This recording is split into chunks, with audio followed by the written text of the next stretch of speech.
Pero, Sir Lito, ano yung isang what is the most important political story na that journalists are missing right now? What should be writing about? That's a very difficult question to answer. Sorry. Hindi, kasi, I hate to be a Jeremiah of Nako, hindi ho talaga makapag-move on yung ating mga kababayan doon sa kahudasyang ginawa nitong si Joel Villanueva. Pambira itong si Madam, naglabas ho ng sama ng loob dito kay Joel. Pero bago yan, siyang like at siyang subscribe. Masaya na ho tayo dyan sa mga gusto sumali sa ating community. Yung join button nandyan lang sa baba. Wala ho tayo maraming pag-uusapan dito sa video na to. Pasadaan lang ho natin itong paglalabas ng sama ng loob nitong si Madam dito kay Joel Villanueva. Ito siya Madam mo, harapin mo ha. Siya yung ika nga kilalang hudas ngayon sa Senado. Pakinggan ho natin itong mga kababayan. Ano Joel, masaya ka na?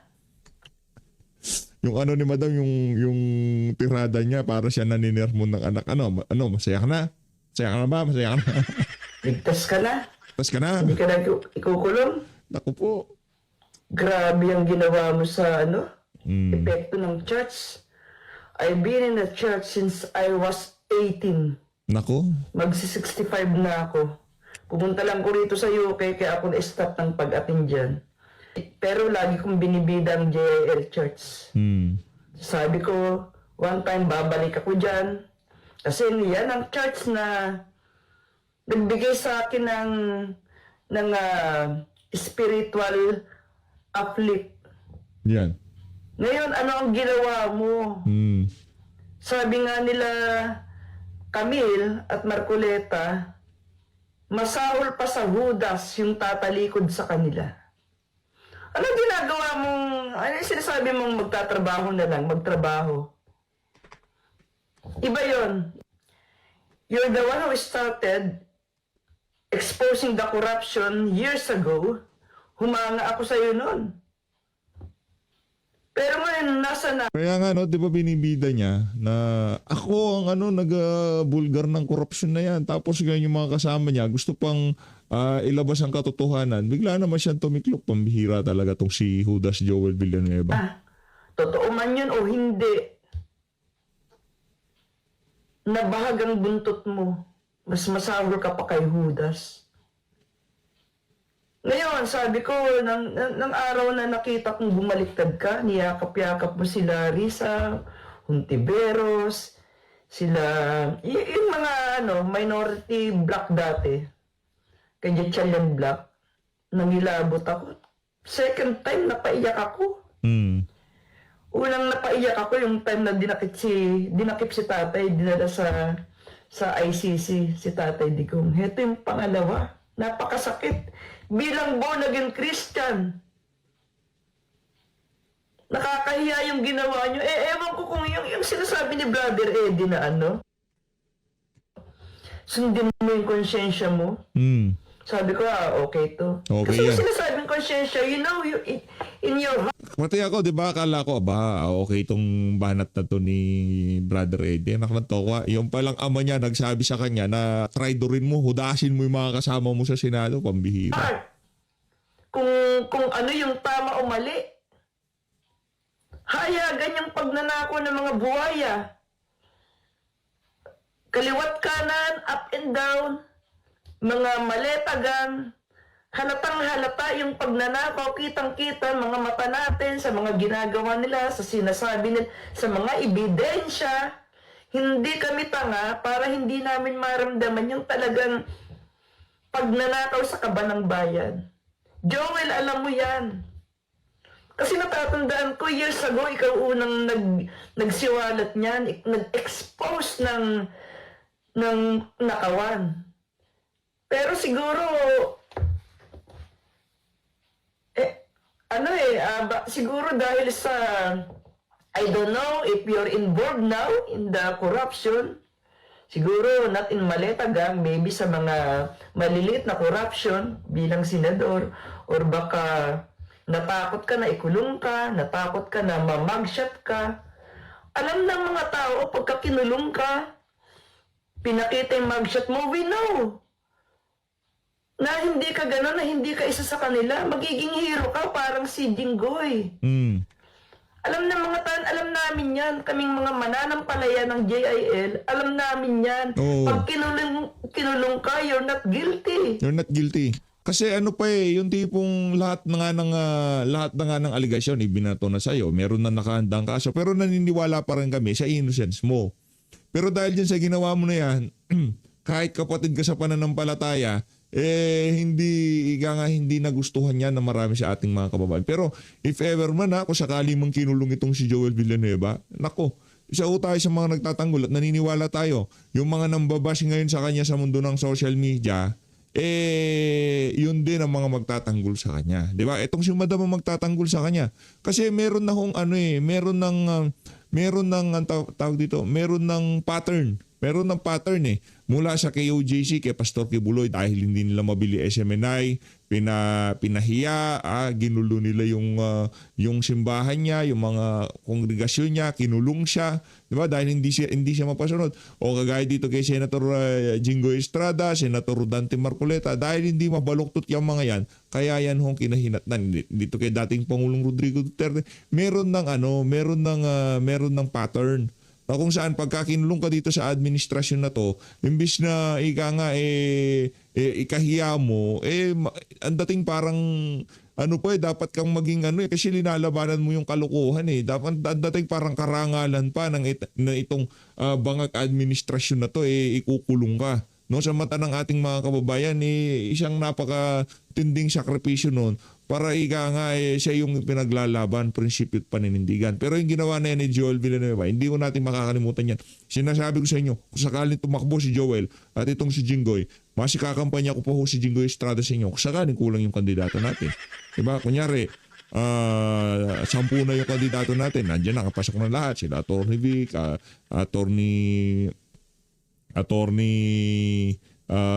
pangalan ito, Jimmy Bondok, nandiyan na lahat.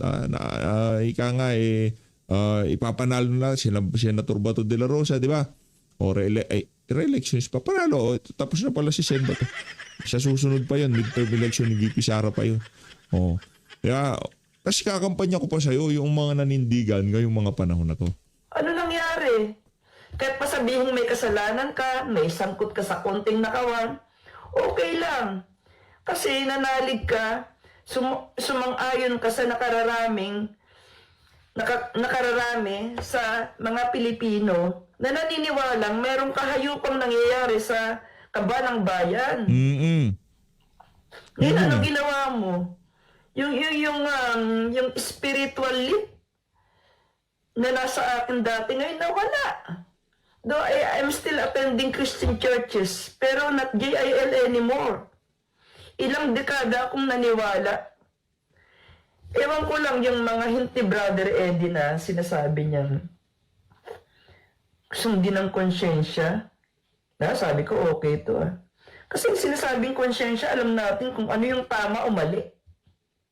We can distinguish the right to wrong.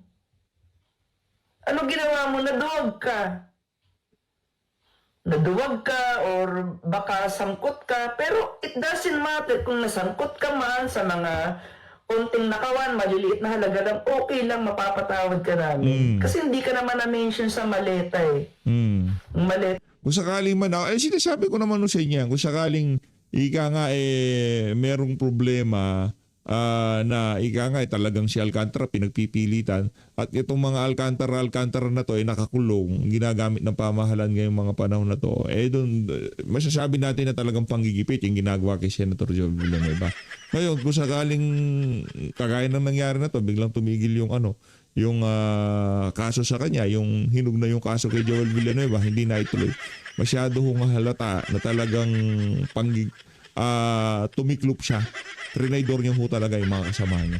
Grabe yun, Pero you know that yung mga maleta gang, yung maleta syndicate, na hayag, halatang halata, na talagang nangyayari sa bansa natin, nakandalunod yung mga kababayan natin, nangamatay because of that nakawan sa kaba ng bayan.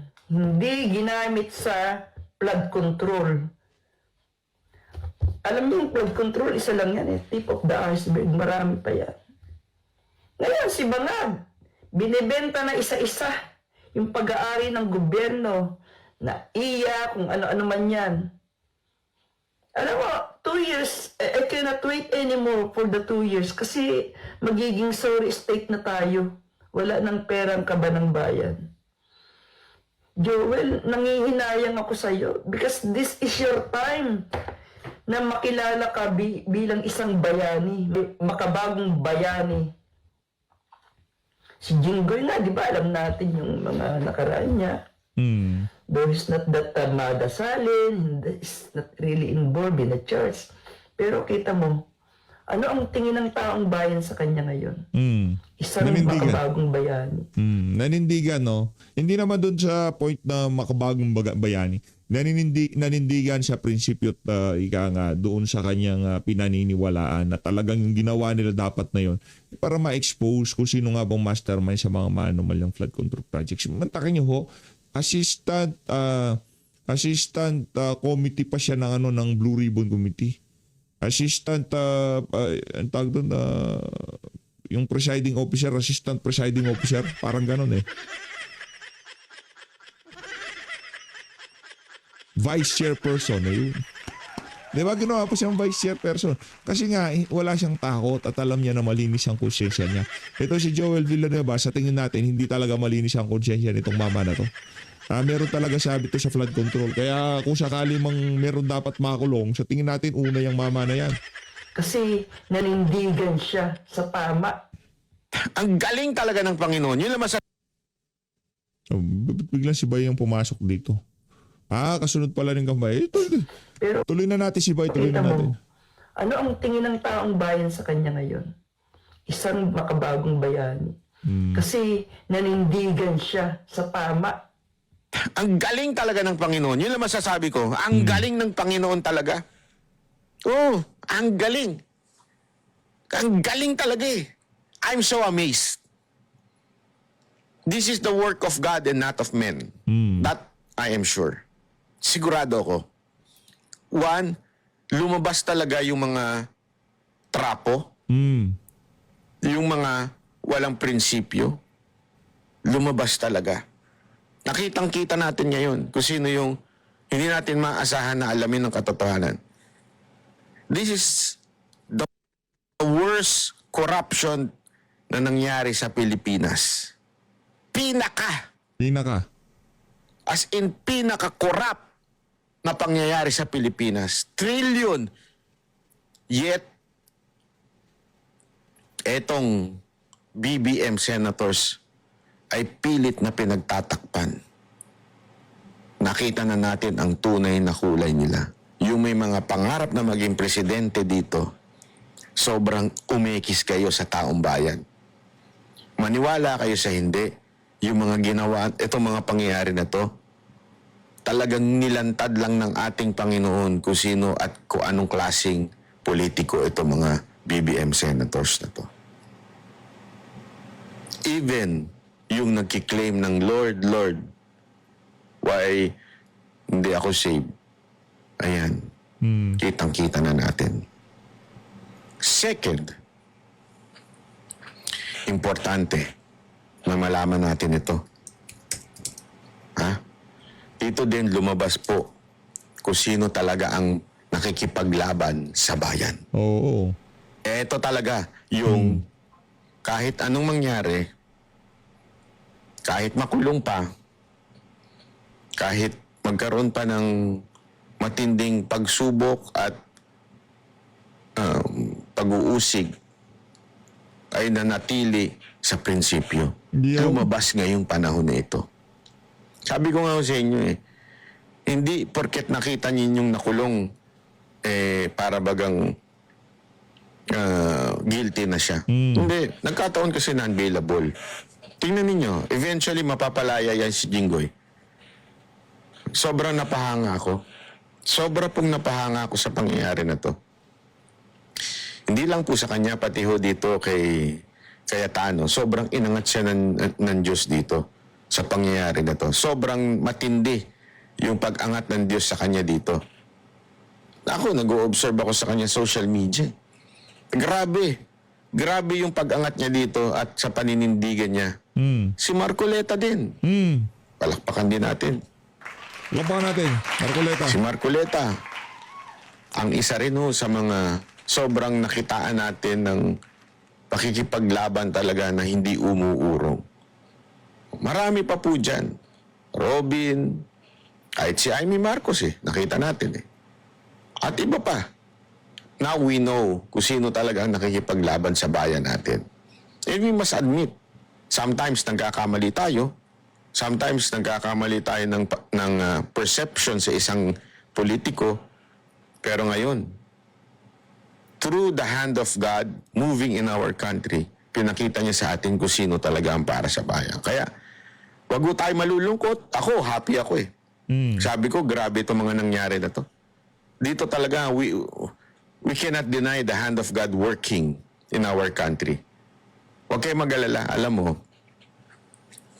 mo yung sinasabi ni Cayetano paulit-ulit na 40 years bago makalaya yung Israel. 40 years din bago sila makapasok sa Promised Land. It took 40 years din kay Moises para ma-realize niya yung kanyang calling. 40 years po yan.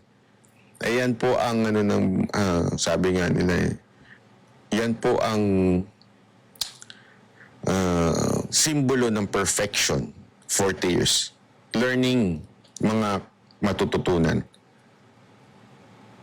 Ako, after 40 years from the 1986 revolution, remember that, nung nagkaroon po ng revolution noon, 40 years from that time until now, na-realize talaga ng mga Pilipino kung gaano kakurap ang mga politiko natin. Imagine mo, even Magalong said, majority of the congressmen, they have corruption. Even those anti-corruption na mga tao, na politiko, kuno, mga dilaw, mga pinklawan, lumabas dito na sila ay mga hipokrito at parte ng korupsyon. Yo!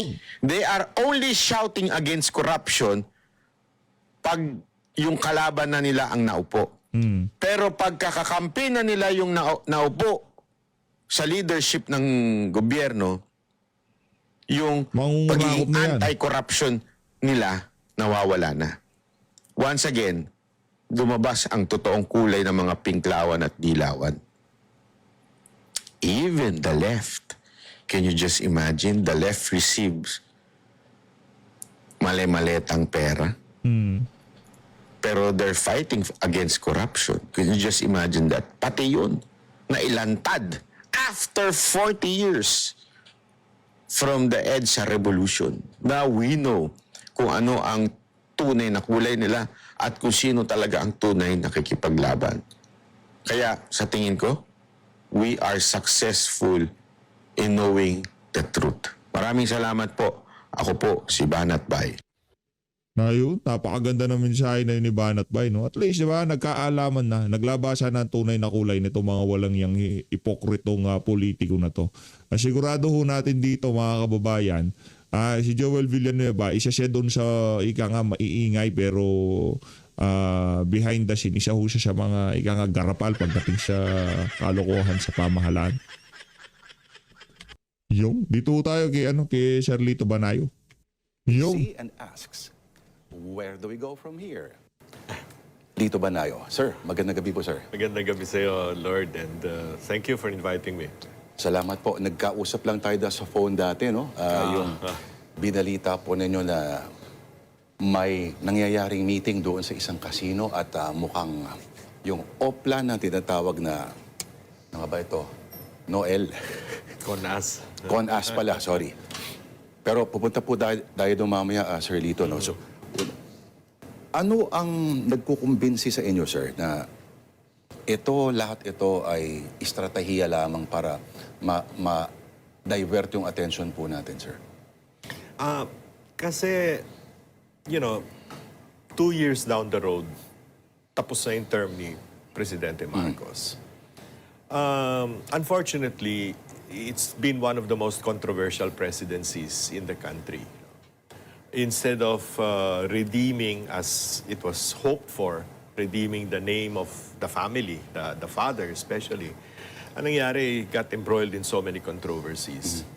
But the most lethal of all these controversies is the flood control scandal, which ironically he quote-unquote exposed through Mahiya Naman Kayo. But by next month, a year has passed. And hardly anything has moved in that fight against humongous corruption. Sobra hindi, basta ano, we've never seen anything like it. And when you backtrack, 2023, 2024, 2025 budgets pala, nagkaroon na ng sleight of hand, no? Yung parang Houdini na, ano na, no? Parang makalimutan yung mga importanteng proyekto at mapunta yung pondo sa unprogrammed funds na pagkatapos pinakikialaman na ng DBM, nire-release din in these anomalous projects. No? So this is not something that people are likely to forget. Sir Lito, pero ang defense naman ng Malacanang niyan bakit siya maging, siya nga ang nagpakalat itong kontrobersiya na to. Siya yung kumbaga, pull the lid para ma-expose ito. Bakit siya ganun po defense? Ako ang basa ko kasi, it was a reaction to something that happened before the SONA. Kasi nagkaroon ng baha. Sobrang ulanon, nagkabaha-baha, hindi lang Metro Manila, Bulacan, Pampanga, all over the country nagkabaha-baha. And remember, the year before, in the 2024 SONA, he was taking pride in 5,500 flood control projects all over the country. So, his propagandists must have thought na may problema ang malaki, unahan na natin by saying yung Mahiya Naman Kayo. Ang problema, okay, sinabi mo yon, pinalakpakan ka, yung mga pumalakpak pa nga, yung mga flood control congressmen. Para hindi mahalata. Para hindi rin mahalata. Ang problema, ano ang nangyari since then? No? There have been a series of obfuscations, no? Excuse me. Diba? Maski sa Senado, malinaw na maraming ayaw kumbidahin or kung kumbidahin man, parang masyadong soft ang investigation na nangyari. So up to now, although people suspect who the masterminds are, I'm saying it with a plural and not the singular, pero walang formal investigation dito sa mga to. Kumbinsido kayo that the maleta delivering Marines ay nagsasabi ng totoo? Ano po ang basihan po ninyo para paniwalaan po sila, sir? Unang-una, tingnan mo yung facial expression. Tingnan mo yung the way they come up with their stories, no? Kuminsan may mga sablay, kuminsan may mga sinasabi nila, may mga contradictions, no? But that's because you're talking of 18 plus 4. You're talking to different people. Hindi naman sabay-sabay yan na nag-deliver ng maleta. Hindi naman nila, I mean, when I'm sure Ping Lacson, who's a good investigator, can see that, no? Pag kasi ayos na ayos yung pagkakalatag ng mga sinasabi, mukhang, may script. Pero yung may konting mga mali-mali na ganyan, may konting mga contradictions, may konting discrepancies, but the story still remains, at mismo si Saldico naman, sinabi din yung maleta-maleta deliveries na yan, no? Maybe the figures are bloated, no? I wouldn't expect them to count that how much each maleta and then multiply it with the number of maletas, no? Pero malinaw na they were telling the truth, and you juxtapose this with what you saw dun sa kaila Alcantara, Hernandez and all na billiard table na groaning with $1 billion pesos or something of 1,000 peso bills, no? The visuals are there, no? The testimonies of the Ang problema, walang seryosong, ang ginagawa binubutasan natin no? Whether in traditional media or in social media na kampi sa administration, binubutasan lang lagi, no, yung kanilang testimony, no? Instead of ferreting out the truth, the whole unvarnished truth. Yun ang kulang.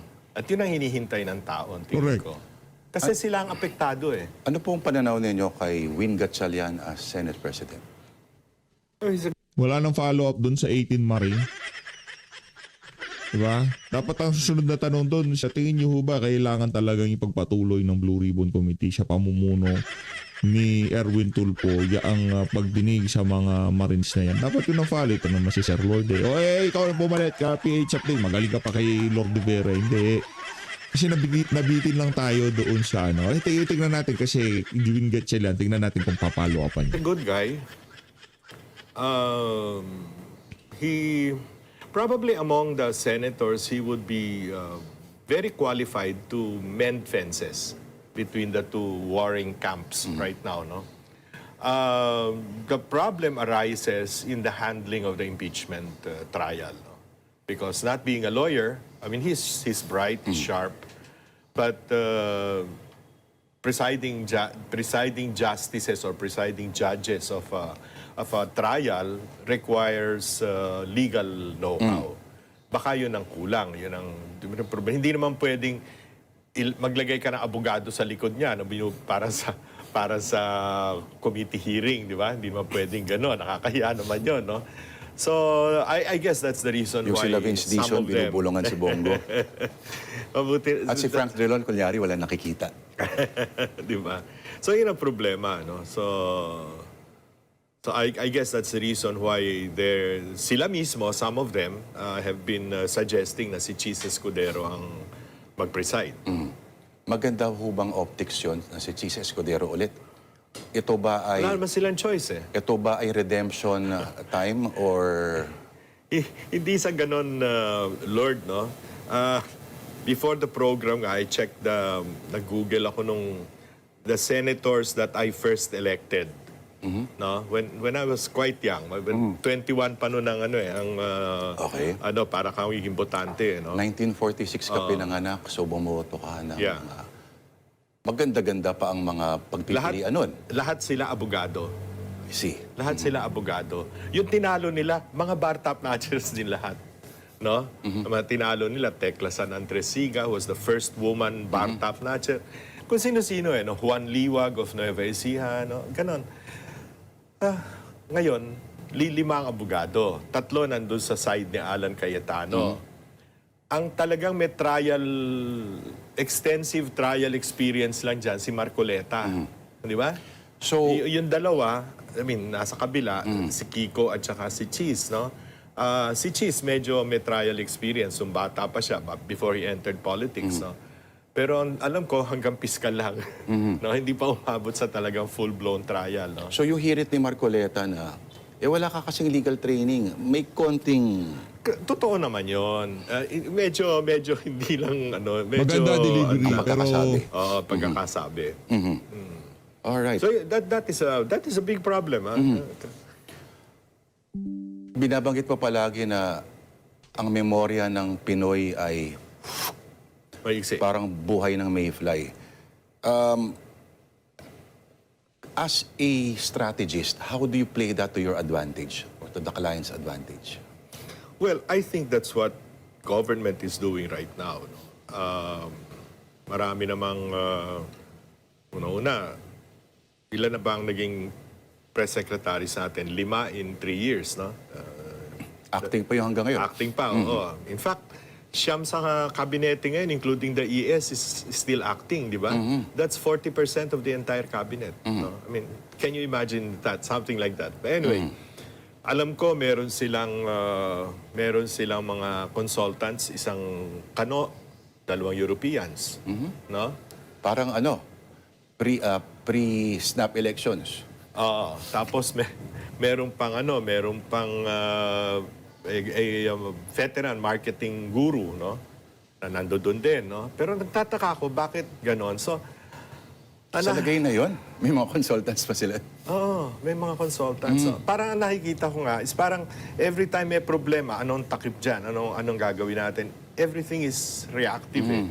Kasi to begin with, wala naman talagang vision ng presidente. When we elected him, what was the mantra? Just unity. Unity. And why was it unity? Because nakuha niya si Sara.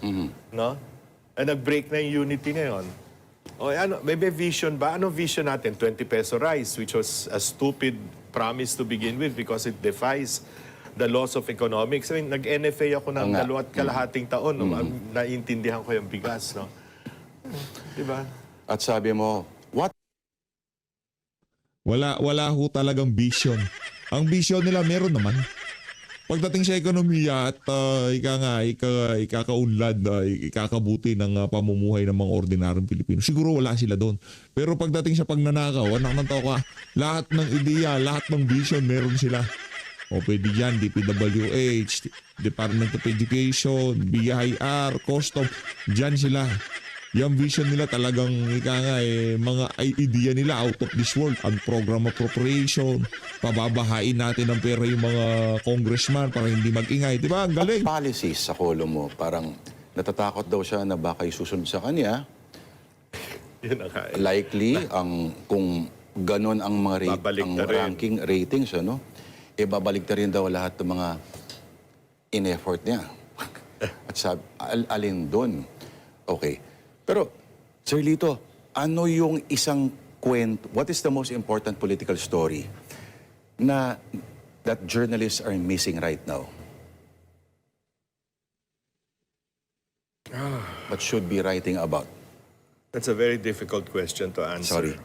Hindi, kasi, I hate to be a Jeremiah of doom or gloom for that matter. No? But the government has very little fiscal space to be able to do anything constructive so that the economy will perk up no, within the next 2 years. No? It's not because of Iran alone. It's because for the past 3 years nga, winaldas natin yung pera na dapat pumunta sa tamang infrastructure, pumunta sa health, sa education, and all the other basics. No? And then we've been, without having to give up our sovereignty issue over the West Philippine Sea, we did not have to push our relations to China into a Cold War, no? Because whether we like it or not, they're our biggest trading partner right now. We import so much from them. And at least there's still an export market for our fruits and other produce. No? So, wala kang nakikitang anong magagawa, no, to improve the situation of the common man. No? And by common man, I'm not referring to the ayuda recipients. I'm referring really to the middle class. Kasi the middle class has become the nouveau pauvre, the new poor. No? Hindi mo na ma-stretch yung income mo ngayon no? Dahil sa pagtaas ng presyo, no? Ng pangunahing bilihin. At tataas pa yan. Yun ang nakakatakot. No? At nga di ba middle class kasi hindi yon safe kasi they're just one sickness or one typhoon away Precisely. from going back down through that line. Yeah, kaya nga pag nagtag-ulan na naman tayo at malakas yung mga ulan at Pero mabuti na lang. nagkaroon na naman ng El Nino. Pero ang problema sa El Nino, ang production natin sa September and October, no? At sa Meron susunod pa ba? na taon, yung Kaya magiging asahan production natin. O baka yung production na iaangkat natin. Hindi, lahat magkakaproblema kasi tatamaan din ng El Nino ang Vietnam, Thailand, India, Pakistan. Yan ang pinagkukuhanan natin ng bigas. No? Eh kung sila tatamaan din ng El Nino, tayo tinamaan din ng El Nino, ano mangyayari sa presyo? So that's the problem. Aside from the fact na halos lahat na ng kinakain natin ngayon, ini-import na natin. No? So Isda, napakahirap gas. kang kumilos o gumalaw within that yung mga initiatives na gagawin ng gobyerno para maibsan ang hirap ng tao. I'm worried about the boiling point. No? Nako. Sir Lito, ano yung isang pre-internet na campaign lesson from the pre-internet era that remains surprisingly relevant hanggang ngayon para sa inyo? At ano yung pinaka-overrated campaign strategy sa Pilipinas? Ano yung Relevant na lesson ninyo from the pre-internet period? It's Na always about the message. No? Yung pagkatapos ng Corridoy, nakasali ako doon, no, kampanya. My first defeat was Mitra because I was championing Fernan. Hindi nagpan yun, nag-vice president siya kay Mitra. So I became the campaign spokesman of the Mitra Fernan ticket. I thought that with such a humongous party, 90% siguro ng LDP. lahat ng LDP, local officials, LDP, mananalo kami. But the message was wrong. No? Hindi na shock off ni the late Monching Mitra yung traditional or trapo image na naibansag sa kanya. No? Nakasakit ba yung debate sa ABS-CBN dati? Yeah, lahat ng debate Yung nakasakit. magkaranso kayo. That classic Yeah. debate. Oh. Lahat ng ano. So yun na naging yun, no. Duterte, for instance, no. Single message eh. Crime and drugs. No. Pero paano to yung nakaupo ngayon? Kung messaging point of view. Unity eh. Unity lang eh. En kaso sila rin ang bumasag ng unity eh. Hindi, pero as campaign strategy, ano yung bakit kinagat ng tao yung unity? Dahil kay Sara. I mean, let's face it, no? Ano man ang pananaw natin sa nakaraang administrasyon, no? Ako siyempre may bias ako doon dahil I was part of that campaign, no? The fact is, up to the last minute of his presidency, he was well loved. President Rodrigo Duterte. Hanggang ngayon. Oo, at hanggang ngayon. So nung nagsama si Sara na anak niya at saka si Bongbong, that was it. That was unity, no? So it was more Sara carrying Bongbong Marcos. than the other way around. Ano yung isang political myth na nagsusurvive pa rin hanggang ngayon? Pero sa tingin mo, hindi kalokohan yan. Partido. We do not have any political parties in this country.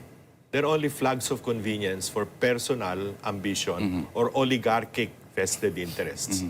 So saan ka nakakita ng bansa na may-ari ng isang partido, Villar, isang partido, dating si Danding Cojuangco, although alam ko hindi naman masyadong pakialamero si Ramon ang sa politika, yung isa si Enrique Razon. Ano pa ba yung mga partido na, di ba? And these are, of course, yung lakas na dati talaga si Martin Romualdez ang nagpapatakbo. Wala naman I yata don't know naniniwala ngayon kahit sa kung masa sino na ngayon. ng mga parties. So wala nga eh. No? Kaya palipat-lipat yung turncoat. Comelec na lang yung naniniwala, yung nag-observe. Yeah, in fact, Ay, sorry, Sir Lito, hindi nyo pala nasagot. Yung overrated campaign strategy pala. Kamay-kamay sa tao. hindi. Hindi. Wala. Sayaw mga sa video. Sa Yan. local, iba kasi yung local, iba national. No? Yung local, yun, mga ganun-ganon. No? In fact, nakakainis na eh.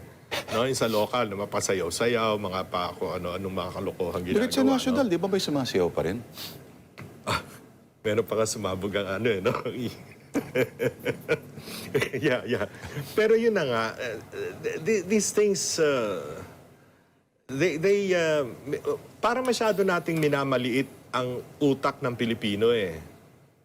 We pander to their basest likes, no? Parang ganon, di ba? Hindi pa pwedeng i-elevate naman yan.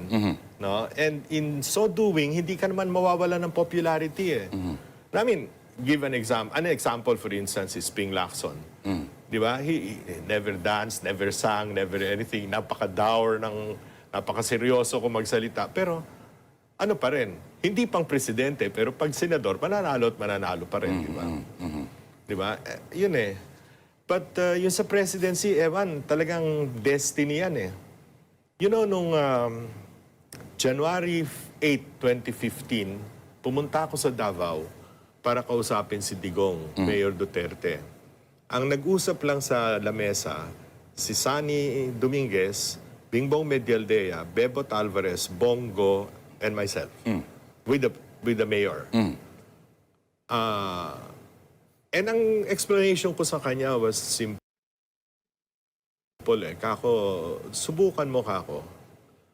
23%, at that time 23, ngayon 24. 23% of the population, voting population is from Mindanao. 20% is from Visayas. Kalahati ng Visayas, 10% of that, speak Cebuano. Nagarihan ka sa Cebu. Meron kang 33% na base. No? Hindi ko pa binibilang yung mga Bisaya na nakatira dito sa Metro Manila and elsewhere parts of the country. Gutom na yan na magkaroon ng presidenteng taga Bisaya, no? Kasi puro dito taga Luzon eh. If you remember, no? So kako, si Garcia doon pa tayo, yata. yun ang gawin nating base, no? So inuna namin Mindanao, ikot sa Mindanao, no? Of course, we called it a listening tour pero hindi naman talaga listening because it was more a monologue than listening, no? But the authenticity of the guy simply rubbed off on the people. They liked him, no? Ano tawag dito? Si Sara Duterte ba'y nanganganib na maging, kumbaga noong 2016, si Jejo Marbinay, na before the actual elections, ang taas palagi, consistent yung mga numbers niya. Yeah, his Pero- highest was 41% in 2014. Ano yung posibilidad na maging ganun si Sara Duterte? I don't see that happening. Kasi more than 1 year na yung demolition eh. More than 1 year na yung, di ba? Yung the first impeachment trial. Nag-start yan, yung mga hearings in the House of Representatives, Committee on Public Accountability, yung parang blue ribbon nila, kung ano-ano na ang binato sa kanya. Pero nung ang pagkakamaling malaki ng gobyerno, kasi medyo bumababa yung kanya, pagkakamali, tinapon si Duterte sa tatay, tinapon sa The Hague, gumano na naman. Ngayon, nakikita mo medyo steady. At least the base is holding. The Mindanao plus Central Visayas is holding. And in the last survey ng Pulse Asia, tumaas na rin siya sa NCR. No? Balance Luzon lang ang problema. No? So with that kind of a political base, no, the other is, assume natin na merong mga discrepancies do sa confidential funds. No? But the ordinary guy thinks, or the ordinary man on the street will think, ilang bang milyon yan? Samantalang yung ninakaw dito sa flood control at iba pang infrastructure projects, trilyon. So mga abstraktong konsepto sa kanila to? Wala sa kanila yan. No? Yung nagmura siya, yung sinabi niya, papatayin niya si tayo rin naman, kuminsan, pag galit na galit tayo, patayin kita eh. Di ba? These are, I'm talking, Tagaletran ka dati, one of the things that we share is meron tayong street smarts. Hindi kasi tayo elitista. No? Hindi pwede. Oo, hindi pwede. Di ba? Siguro pre-war. Oo. Pwede pa. Oo, pero di ba? May street smarts eh. You can, sabi nga ni, I remember that quote of Vicente Madrigal, na yun daw mga Tagaletran can walk with the kings and dine with the paupers. No? That was a quote from him. Yes. May ganun tayo. Nakikita natin, Talaga. Kinote ni Madrigal si Kipling. I think it's a Kipling poem eh. si Rudyard Kipling. Oo. oo. Literalista ba si Madrigal? Hindi kasi Yeah, kailangan mo maging street smart, kundi mamamatay ka sa moralya eh. Di ba? So Lito, okay. Inabot mo, of course, ang politika before social media and after. Pero sa tingin mo, aling period ang nakapag-produce ng mas better informed na citizenry? Yung traditional media. Bakit? Kasi unang-una, yung editor mo stricto. 'Di ba? Hindi ka pwedeng mambola. Hindi ka pwedeng mag-imbento, no? Whether you like it or not, i-edit ka, pagagalitan ka pa, hindi ba? So, may disiplina yung traditional media, yung the quad media dati. Ang problema, nung pumasok ang social media, na ngayon, very, very, very widespread ang dissemination, madaming nagdudunong-dunungan at marami rin nang iimbento. No? Hindi bali na yung nagdudunong-dunungan kasi, pero yung nang iimbento ng facts. No? Democratized daw, sir, ang Oo information. nga, pero yun ang no? If you look back in time, kuminsan gusto mo sabihin, sana wala ng cellphone, sana wala. parang mas masarap ang buhay nung, Be careful what nung they wala wish pang for. ganon. Sir Lito, kayo po may sinusulat kamong libro on 7 presidents Yeah. that you helped campaign for. Yeah, it started off kasi in 1981, I met Ninoy Aquino in the US. No? And then in 1982, pabalik ako ng Pilipinas, sabi niya tulungan ko si Doy Laurel. No? Which I was assigned to Doy. So yun, nag-form ng UNIDO. So that was how it started, Cory Doy. Then after that, natalo ako, nag-Mitra Fernan ako. I mean, I was a spokesman of that. Talo kami. So si FVR ang nanalo. No? Quick, doon makikita na yung messaging importante. Kasi si Miriam ang star nun eh. Not really FVR, but Yes. Miriam. No? So, pangatlo, nanalo ulit ako kay ERAP. No? Parang imposibleng hindi ka manalo. Kahit sino yeah, yata. madali yun. At saka ang kagandahan kay ERAP, sumusunod sa script. Okay. Yeah, yung ito pag-uusapan, ito sasabihin, sinusunod niya. Artista eh. Discipline. No? Discipline. After that, Ping Lacson 2004. Natalo rin ako noon. Nanalo ako kay Pinoy. Okay. Tapos nanalo ako kay Duterte. Natalo ako huli kay Isko Moreno 2022. So, At mananalo ka naman kay Vice President Sara Duterte. Kung magpapatulong sila, di ba? Sa tingin ko naman tutulong naman tong si karangalan ni itong si Lito Banayo na tinulungan niya mag-amang Duterte sa kanilang pagtakbo ng pagka-presidente. Ayun na nga mga kababayan, maraming salamat po sa pagsuporta sa PH Update. Mag-ingat po kayo lahat ng Pilipinas.